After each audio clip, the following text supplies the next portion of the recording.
Hello students, आज हम discuss करेंगे क्लास 10th की इलेक्ट्रिसिटी। तो इलेक्ट्रिसिटी सबसे पहले क्या होती है, तो फिज़िक्स की वो ब्रांच जिसमें हम चार्ज के बारे में पढ़ते हैं, चार्ज की प्रॉपर्टीज़ के बारे में पढ़ते हैं, like that electric field, potential, current etcetera. Okay, तो ये कहानी पूरी शुरू होती है चार्ज से कि सबसे पहले अपना चार्ज क्या है। तो इट इज़ द प्रॉपर्टी और entity by which it can attract और रिपेल अदर थिंग्स। क्या है कि बस ये एक प्रॉपर्टी है जिसकी वजह से वो किसी अदर थिंग्स को अट्रैक्ट करती है या रिपेल करती है। छोटे क्लास में जब हम थे 8 में, तो हमें सिखाया गया था कि, या हमें साइंस में ये पढ़ाया गया था कि जब हम कम्ब को रब करते हैं या पेन को रब करते हैं अपने बालों में, तो उस टाइम वो क्या करता है, तो हम जैसे ही रब करते हैं, जैसे अपना है अगर मैंने पेन को रब किया, तो जब पेन को रब कर रहे हैं तो हम अपनी एनर्जी वर्क करके उसको ट्रांसफ़र कर रहे हैं और वो पेन एनर्जी गेन कर रहा है। और जैसे ही वो एनर्जी गेन करेगा, तो by the conservation of energy can neither be created nor be destroyed. तो अपना एनर्जी गेन किया है तो कहीं ना कहीं वो ट्रांसफ़र करेगा।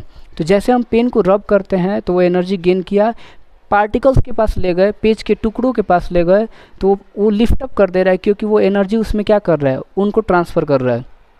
तो बस ये चार्ज क्या है, एक प्रॉपर्टी है जिसकी वजह से वो किसी अदर थिंग्स को अट्रैक्ट करता है या रिपेल करता है। चार्ज अपने रिप्रेजेंट सबसे पहले किससे करते हैं, तो छोटा क्यू या बड़ा क्यू। अगर कैपिटल क्यू लिखा है तो हम उसको सोर्स चार्ज बोल देते हैं, अगर अपना स्मॉल क्यू है तो हम उसको पॉइंट चार्ज बोल देते हैं फिजिक्स में। बेसिकली दोनों अपने क्लास के अकॉर्डिंग, 10th के अकॉर्डिंग सेम चीज़ें हैं। डैट इज़ कैपिटल क्यू लिखो और स्मॉल क्यू लिखो। चार्ज 2 टाइप्स के होते हैं, अपना पॉजिटिव चार्ज और निगेटिव चार्ज। तो ये निगेटिव चार्ज किसको बोला जा रहा है, तो अपने 9th में पढ़ाया गया था कि एटम्स के अंदर इलेक्ट्रॉन, प्रोटॉन, न्यूट्रॉन होते हैं। तो जो प्रोटॉन होता है और जो न्यूट्रॉन होता है वो अपना न्यूक्लियस के अंदर होता है, बट जो इलेक्ट्रॉन होता है वो चक्कर लगाता है। बोर्स मॉडल के अकॉर्डिंग आप पढ़े भी होंगे। तो पॉजिटिव चार्ज को रिप्रेजेंट करते हैं किसको, प्रोटॉन को। निगेटिव चार्ज हो जाता है अपना इलेक्ट्रॉन, और जो न्यूट्रल होता है वो होता है अपना न्यूट्रॉन। ओके, तो चार्ज क्या है, इट इज़ अ प्रॉपर्टी और entity by which it can attract और रिपेल्स अदर थिंग। चार्ज की यूनिट क्या होती है, तो कूलम्ब होती है। तो अपना चैप्टर जो 10th का है वो करेंट इलेक्ट्रिसिटी है, या बस इलेक्ट्रिसिटी लिखा हुआ है। तो सबसे पहले यहाँ के बाद करेंट पता होना चाहिए। करेंट क्या है, तो rate of flow of charge in unit time और rate of flow of charge through conductor. किसी वायर में यूनिट टाइम में कितना चार्ज फ्लो कर रहा है, हम इसी को कहेंगे current. Okay, rate of flow of charge. जैसे मान लेते हैं कि हमारे पास एक एग्जांपल दें कि हमने लिखा कि चार्ज जो होता है उसका सिंबल होता है क्या, क्यू, और यूनिट होता है कूलम्ब। तो मान लो मैंने लिखा कि 10 कूलम्ब चार्ज 2 सेकेंड में वायर में फ़्लो करता है। 10 कूलम्ब चार्ज अपने पास है और 2 सेकेंड में वो वायर में फ़्लो करता है। तो करंट कितना होगा, तो charge upon time, that is 10/2, that will be equal to 5 ampere. Okay, later we will discuss about unit or anything. Okay, यहाँ पे देखो, it is the flow of electrons through a conductor. Conductor एक word दिख रहा है, ये क्या है, तो जिसमें करंट इजीली फ्लो हो सके। Okay, the device which cause the flow of electron through a conductor is called cell. Conductor में इलेक्ट्रॉन को फ्लो कराता है वो कौन सा डिवाइस है, तो अपना सेल है, क्योंकि उसके पास एक्स्ट्रा एनर्जी है जो प्रोवाइड करेगा तो इलेक्ट्रॉन मोशन करेगा। जब तक बाहर से एक्सटर्नल एजेंट नहीं है, इलेक्ट्रॉन अपना मोशन नहीं कर सकता है। Electron flows from the negative terminal to the positive terminal. Electron जो होता है सेल के या बैटरी के negative terminal to positive terminal चलते हैं, बट जो करंट होता है वो positive terminal to negative terminal. तो यहाँ पे एक पॉइंट ये पता चला हमें कि इलेक्ट्रॉन के अपोजिट डायरेक्शन में करंट होती है। ओके, लेटर अगर हमें एक्सप्रेशन लिखना होगा इलेक्ट्रिक करंट का, तो पहले तो जो मैं डिफाइन कर चुका हूँ, the rate of flow of charge through a conductor और quantity of charge flowing through a conductor, कि किसी वायर में पार्टिकुलर टाइम में कितने चार्ज फ्लो कर रहे हैं, इसके रेट को ही हम क्या कहते हैं, करंट कहते हैं। डैट इज़ I = Q/T, जहाँ पे I क्या है, करंट, Q क्या है, चार्ज, T क्या है, टाइम। करंट की यूनिट एम्पियर, और इसको बोल सकते हैं कूलम्ब पर सेकेंड। क्यों, क्योंकि अपना चार्ज का यूनिट होता है कूलम्ब, टाइम की यूनिट होती है सेकेंड, तो हो जाएगा कूलम्ब पर सेकेंड। ओके, यहाँ पे एम्पियर किसकी यूनिट है? करंट की। कूलम किसकी यूनिट है? तो चार्ज की। अगर हमें बोला जाए कि भैया 1 एम्पियर डिफाइन करिए, what do you mean by 1 ampere? तो 1 एम्पियर क्या है? तो करंट है, ठीक। तो एम्पियर अगर हमें डिफाइन करना है तो हम बोलेंगे कि अगर 1 कूलम चार्ज 1 सेकेंड में किसी वायर में फ्लो करता है तो हम उसको बोलेंगे 1 ampere. When 1 coulomb charge flow in wire in 1 second it is known as 1 ampere. Mathematically अगर हम देखें तो I इक्वल टू क्या होता है? Q upon T. तो अगर हमारा Q की वैल्यू 1 हो जाए, टाइम की वैल्यू 1 हो जाए, तो करंट की वैल्यू भी क्या आएगी अपनी? 1 आएगी। यहाँ पे देखो 1 कूलम अपॉन 1 सेकेंड। आपने करंट तो बता दिया, आप करंट को कैसे मेजर करेंगे? तो करंट को मेजर करेंगे हम अमीटर से। अमीटर एक ऐसा डिवाइस होता है, अमीटर एक ऐसा डिवाइस होता है जो करंट को मेजर करता है, ओके। और ये अमीटर हमेशा सीरीज़ में कनेक्ट किया जाता है, सर्किट में हमेशा सीरीज़ में कनेक्ट किया जाता है। जिस भी वायर में हमें करंट मेजर करनी है उस वायर में हम अमीटर ऐड कर देंगे। नेक्स्ट अगर हम देखें तो यहाँ पे देखो बनाया गया है कितने प्यार से। Electricity is a flow of electrons around a circuit. या करंट की बात करो या इलेक्ट्रिसिटी जो सीधे आया है, ठीक। अब यहाँ पे देखो जो हम पीछे पढ़े हैं कि ये बैटरी है जिसमें 2 सेल हैं, 1 और 2, positive terminal negative terminal, okay.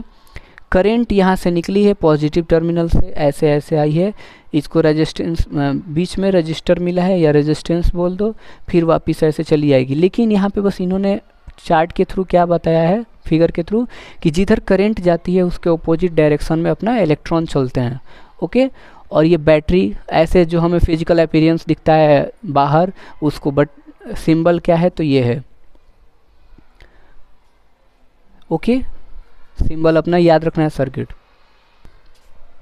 अब हम डिस्कस करते हैं सर्किट। सर्किट क्या होता है? It is a close path in which current can flow easily. Circuit क्या है? It is a close path in which current can flow easily, okay. देखो सिस्टमेटिक डायग्राम दिया गया है सर्किट का, जिसमें एक सेल है, बल्ब है, अमीटर है, स्विच है, ओके। सेल रिप्रेजेंट कर रहा है, बड़ा वाला जो लाइन है उसको पॉजिटिव टर्मिनल बोलते हैं, जो छोटी वाली लाइन है उसको नेगेटिव टर्मिनल कहते हैं। ये अपना प्लग की है, इसको हम और भी नाम से जाने जाते हैं, इस प्रॉपर को, that is close switch, okay. ये अपना अमीटर है। अमीटर की पहचान क्या है? तो उसके डायल पे ए लिखा रहता है, कहीं कहीं देखोगे तो एम ए लिखा है, छोटा एम और A, that is milli ammeter. Milli ammeter क्या करेगा? छोटी करंट की वैल्यू मेजर करेगा। उससे भी छोटा अगर मेजर करना होगा तो that is mu, micro ammeter, वो उससे भी छोटी वैल्यू मेजर करेगा। तो ये जो छोटी करंट की वैल्यू मेजर करने वाली डिवाइस होती है, मिली अमीटर या माइक्रोमीटर, ये इलेक्ट्रॉनिक गैजेट के दुकान पे होती है, जहाँ पे फ़ोन वगैरह बनाया जाता है, जो छोटी छोटी करंट को मेजर करती है। ये अपना सिंबल है बल्ब का। तो इस पूरे फिगर में बस इतना समझाया गया है कि यहाँ से अपनी करंट आ रही है पॉजिटिव टर्मिनल, यहाँ से ऐसे करंट आ रही है ऐसे ऐसे, और ये वापस यहाँ पे आई, फिर यहाँ पे, ओके। अगर ये डॉटेड नहीं रहता तो हम इसको ओपन स्विच बोलते हैं, और अगर ये ओपन स्विच होता तो इसमें करंट फ्लो नहीं करती। तो याद क्या रखना है कि अगर हमें करंट फ्लो करानी है तो फर्स्ट ऑफ ऑल अपनी सर्किट जो है वो क्लोज होनी चाहिए, क्योंकि वो एनर्जी जो है, बैटरी की एनर्जी है, वो एक जगह से दूसरे जगह प्रॉपरली ट्रांसफर होनी चाहिए। कहीं भी रास्ते में गड्ढा नहीं होना चाहिए। गड्ढा होने का मतलब है ये सर्किट अपना ओपन नहीं होना चाहिए, ओके। नेक्स्ट थोड़ा सा देख लिया जाए कि किसको किस चीज़ से रिप्रेजेंट किया जाता है, ओके फाइन। अपना जो सेल है, फिजिक्स में या साइंस बोलो, साइंस में इन चीज़ों को कैसे रिप्रेजेंट किया जाता है इसको देख लेते हैं। तो सेल को रिप्रेजेंट करते हैं ऐसे, फाइन। अगर एक से ज़्यादा है, डेट इज़ 1 2 3, तो हम इसको बोलेंगे battery. Battery is the combination of cell, more than 2 cell 3 cell, okay. जितना बड़ा बैटरी बनाना होगा अपना नंबर ऑफ सेल्स उतने बड़े होंगे। यहाँ पे सेल कौन सा है? बायो वाला नहीं है, फंडामेंटल यूनिट है। यहाँ बैटरी वो छोटा सेल है, ठीक। Positive terminal negative terminal, plug की और स्विच। अब देखो यहाँ पे डॉटेड नहीं है, यहाँ पे डॉटेड है। तो अगर अपना डॉटेड नहीं रहता है तो हम इसको ओपन स्विच कहते हैं, ओके। और यहाँ पे अगर डॉटेड है तो इसको हम क्लोज स्विच बोलते हैं। इसकी कहानी थोड़ा ध्यान से सुन लो कि बाहर हमारा सर्किट बंद, स्विच बंद करने का मतलब है कि हम ऐसा कंडीशन बना रहे हैं, जो बाहर का फिजिकल अपीयरेंस है कि स्विच ऑफ कर दीजिए आप, उसका मतलब ये है कि हम इंटरनल मैटर में हम ऐसा पाथ बना रहे हैं जिसमें इलेक्ट्रॉन जो है फ्लो नहीं कर सकता है, और स्विच चालू करने का मतलब है कि हम ऐसा पाथ बना रहे हैं। तो बाहर वाला ऑपोजिट है। ओके, थोड़ा ये ध्यान रखना है कि बाहर स्विच बंद करने का मतलब है कि स्विच के अंदर ऐसा पैटर्न बना रहता है। अगर स्विच बंद किए हैं तो ऐसे ही रहेगा, लेकिन अगर स्विच चालू करेंगे तो ये इस पर आ जाएगा, और जैसे ही ये आ जाएगा तो ये क्लोज पाथ बन जाएगा, और क्लोज पाथ बन जाएगा तो करंट फ्लो कराएगा। लेकिन आप देखो इसमें क्या है, ये रिप्रेजेंट किया गया है। ओके, तो बाहर जो स्विच है वो ऐसा है, ठीक। अभी ये क्या है, बंद है, इसको चालू करना होगा तो ये ऐसे चिपक जाएगा और ये बन जाएगा। इलेक्ट्रिक बल्ब को ऐसे रिप्रेजेंट किया जाता है। रजिस्टर क्या है, तो एक फ्रिक्शन की तरह काम करता है जो इलेक्ट्रॉन के मोशन को ओपोज करता है। Okay fine. वेरिएबल रेजिस्टेंस और रियोस्टेट। तो वेरिएबल रेजिस्टेंस का पहचान क्या है कि उसके ऊपर एरो बनाया रहता है रजिस्टर के ऊपर, तो हम उसको बोलते हैं वेरिएबल रजिस्टर और रियोस्टेट। ये रिक्वायरमेंट के अकॉर्डिंग सर्किट में हम रेजिस्टेंस को बढ़ा सकते हैं या घटा सकते हैं, जब ज़रूरत पड़ती है तो हम सर्किट में कनेक्ट करते हैं। अमीटर मैंने पहले ही डिस्कस किया, जिसके डायल पे ए लिखा है। यहाँ से दो और बन सकते हैं अपना, कौन कौन, तो मिली अमीटर और माइक्रो अमीटर। ओके, और ये वोल्टमीटर अपना है। वोल्टमीटर के लिए वोल्टमीटर के डायल पे क्या लिखा रहेगा, प्लस भी लिखा रहेगा। ओके, और वायर का ये देखो, वायर ज्वाइंट करने का तरीका है, यहाँ पे शिफ्ट हो गया, ये वायर ज्वाइंट करने का तरीका है ये। फाइन, कि अगर एक वायर दूसरे वायर से कनेक्टेड है तो जब हम उसको कनेक्ट करते हैं तो हमें उसमें दिखता है कि आपने उसको कट करके यहाँ पे ऐसे कनेक्ट किया है, तो ये रिप्रेजेंट कर रहा है। और ये अगर एक वायर दूसरे वायर के ऊपर है बिना कांटेक्ट में आए, मतलब जो प्लास्टिक लगा रहता है, अगर ऐसे है तो हम उसको बोलेंगे ये वायर क्रॉसिंग विदाउट ज्वाइनिंग। ये कांटेक्ट नहीं है, बस एक दूसरे को क्या कर रहा है, क्रॉस कर रहा है। ओके, नेक्स्ट में हम आगे की चीज़ें देखेंगे, फ़िलहाल ये छोटे से पार्ट को याद रखना है। Okay, thank you.